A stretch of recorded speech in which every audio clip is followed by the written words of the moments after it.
শহীদ শরীফ ওসমান হাদী যখন তার জীবনের সর্বশেষ চিকিৎসার জন্য অপারেশন থিয়েটারে, তখন দেশব্যাপী প্রার্থনায় লাখো কোটি মানুষ। শেষ অপারেশনটি সফল হলেই হয়তো হাসি মুখে আবার ফিরতেন হাদী। হাদী ফিরেছেন ঠিকই, হাসি মুখে নয়, লাল সবুজে জড়ানো কফিনে। অনেকের মনে প্রশ্ন, সিঙ্গাপুরের মতো অত্যাধুনিক দেশেও কেন সফল হলো না হাদীর অপারেশন? এ বিষয়ে চিকিৎসকরা বলছেন, মূলত ম্যাসিভ ব্রেন টিস্যু ইনজুরি বা মস্তিষ্কের ব্যাপক ক্ষতি হওয়ায় ফেরানো যায়নি তাকে। খুব কাছ থেকে গুলি করার কারণে মস্তিষ্কে বড় আকারে ক্ষতি হয় হাদীর। এই ধরনের রোগীর ক্ষেত্রে 90% মারা যান। ফলে ক্ষীণ আশা নিয়েই এতদিন চলছিল হাদীর চিকিৎসা।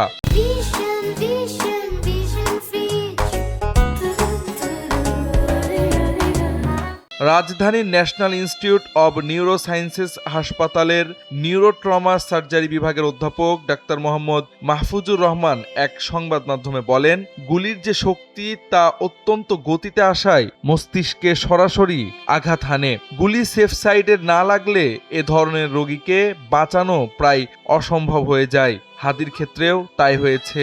জুলাই বিপ্লবেও হাদীর মতো মস্তিষ্কে মারাত্মক ক্ষত নিয়ে আসেন বহু আহত রোগী, যাদের অধিকাংশকেই বাঁচানো যায়নি। তিনি আরও বলেন, গুলিতে হাদীর brain stem injury with diffuse বা ম্যাসিভ ব্রেন টিস্যু ইনজুরি হয়, অর্থাৎ মস্তিষ্ক ব্যাপক ক্ষতিগ্রস্ত হয়েছিল।